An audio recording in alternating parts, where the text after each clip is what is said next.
أعوذ بالله من الشيطان الرجيم بسم الله الرحمن الرحيم.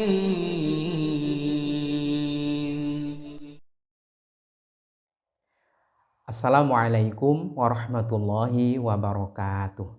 Bismillah, walhamdulillah, thumma salatu wassalamu ala rasulillah, habibina wa qudwatina Muhammad ibn Abdillah wa ala alihi wa ashabihi wa mawala wa man tabi'alah ila yaumil qiyamah.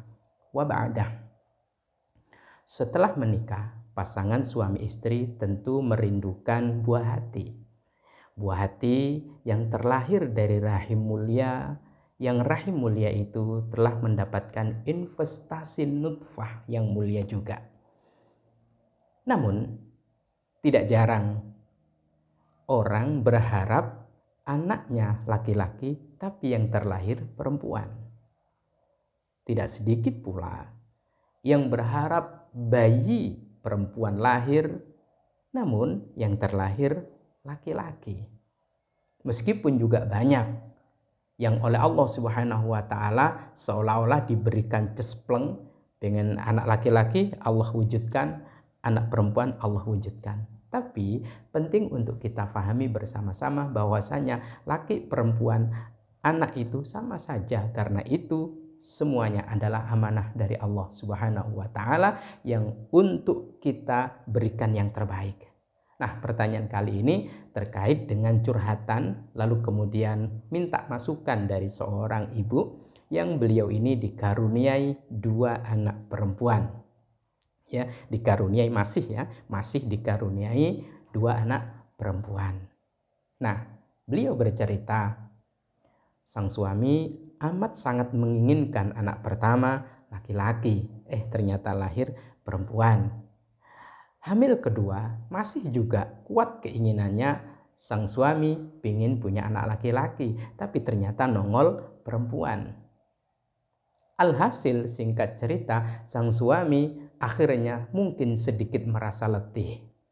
Mudah-mudahan tidak. Mungkin sedikit merasa putus asa, dan mudah-mudahan juga tidak.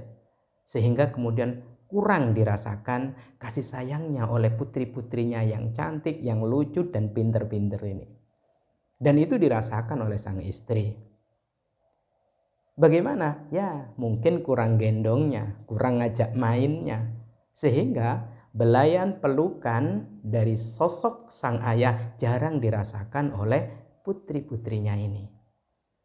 Nah, sang ibu bertanya ke saya, sebetulnya seperti apa sih, amalan-amalan apa agar supaya saya dan suami dikaruniai anak laki-laki, dan bagaimana sebetulnya dalam perspektif Islam ketika pasangan suami istri dikaruniai anak-anak perempuan semua.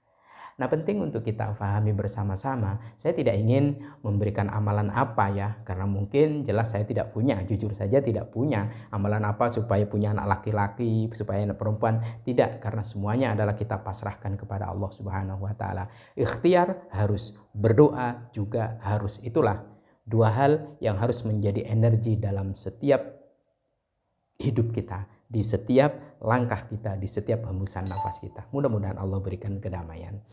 Nah, bagaimana caranya supaya suami ini betul-betul utuh memberikan kasih sayangnya kepada 2 putrinya, dan ini akan menggembirakan, membahagiakan, menghadirkan optimisme pada si istri kemudian untuk mendidik dan merawat, mengasuh kedua putrinya. Dan mudah-mudahan nanti yang ketiga laki-laki. Kalaupun perempuan lagi, tetap harus kita syukuri karena itu nikmat yang besar, anugerah yang agung, dan ini adalah amanah dari Allah Subhanahu wa taala. Mudah-mudahan dimampukan. Amin Allahumma amin. Pertama, jika ada pasangan suami istri yang dia dikaruniai anak perempuan, itu artinya apa? Pasangan suami istri ini dipilih oleh Allah Subhanahu wa taala untuk melanjutkan perjuangan Nabi Muhammad SAW, pemegang estafet perjuangan Nabi Muhammad SAW. Dalam hal apa? Dalam hal merubah pola pikir dan budaya jahiliyah yang mungkin saat ini masih ada. bagaimana budaya dan pola pikir jahiliyah mendiskriminasi anak perempuan, bahkan memarginalkan anak perempuan. Ini tergambar dalam surat An-Nahl ayat 58 dan 59. A'udzubillahi minasyaitonirrajim. Wa idza busyira ahaduhum bil untha dhalla wajhuhu muswaddaw wa huwa kadhim. Ayat ini menceritakan dulu di zaman jahiliyah kalau ada sosok suami, istrinya melahirkan, kok perempuan yang terlahirkan, wah dia muram, dia marah.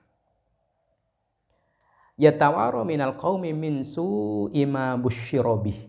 Akhirnya si bapak yang istrinya melahirkan perempuan itu mengurung diri karena malu luar biasa. Punya anak perempuan itu malu. Karena malu, ayumsikuhu ala hunin am yadussuhu fit turab. Pilihannya ada dua.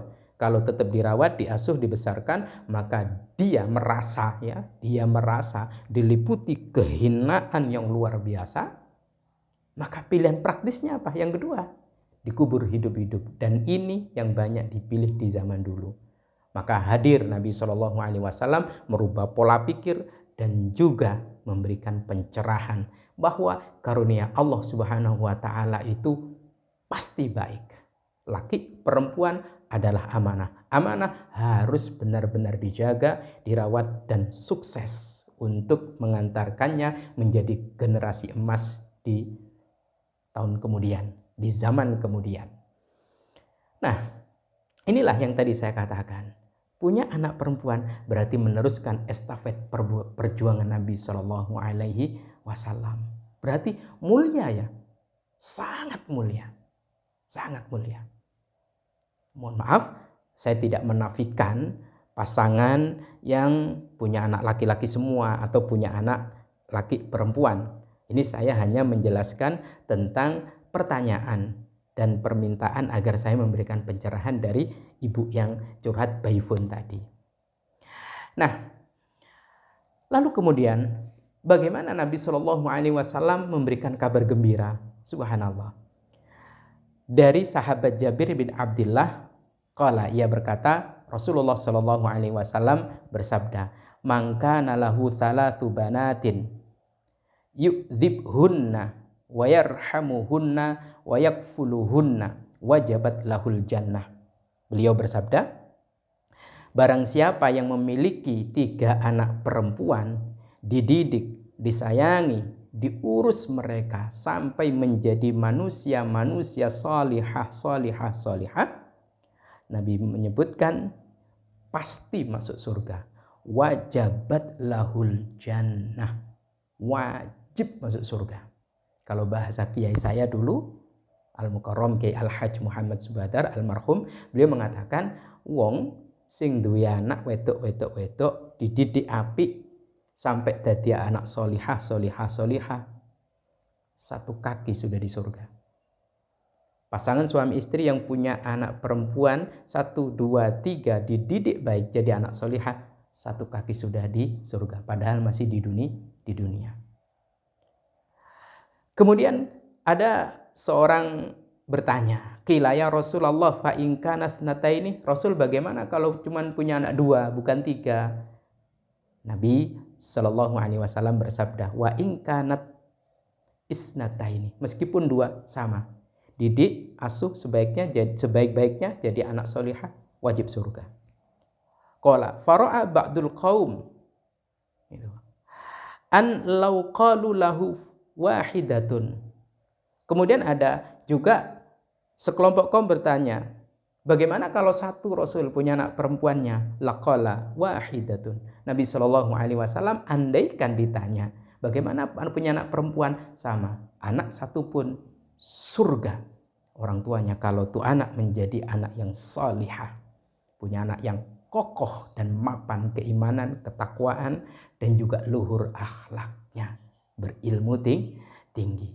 Nah, selanjutnya, kenapa Nabi Shallallahu Alaihi Wasallam begitu bersemangat menjelaskan wajib surga? Pertama, mendidik, merawat dan mengasuh anak perempuan itu lebih berat dibandingkan anak laki-laki. Bahkan ada yang berkata seorang kiai mendidik, merawat dan mengasuh anak perempuan itu bagaikan menjaga telur di atas batu. Ya, ini wajar. Punya anak laki-laki jam 12 malam belum pulang, mungkin berpikir tidur di masjid, bisalah. Tapi punya anak perempuan tidur di masjid itu kan nggak pantas. Tentu gelisah, jam 11 malam kok belum pulang, itu lebih gelisah.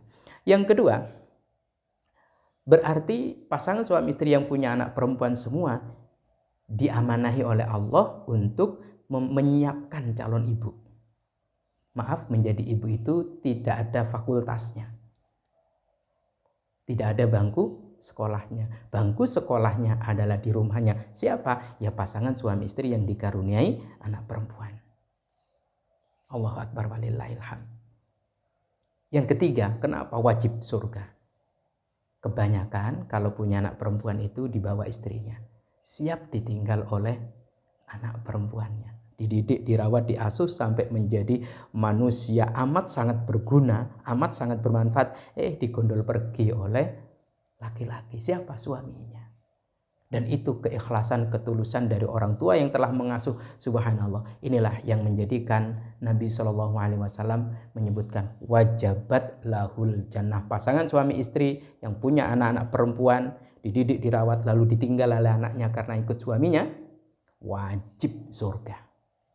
Bagaimana dengan kita? Mudah-mudahan Allah Subhanahu wa taala memampukan kita semua untuk merawat, mendidik, mengasuh menjadi manusia paling berguna di kolong langit ini.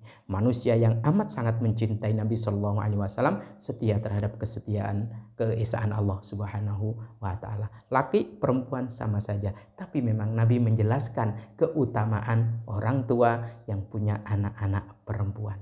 Semoga bermanfaat. Wallahu a'lam bishawab. Assalamualaikum warahmatullahi wabarakatuh.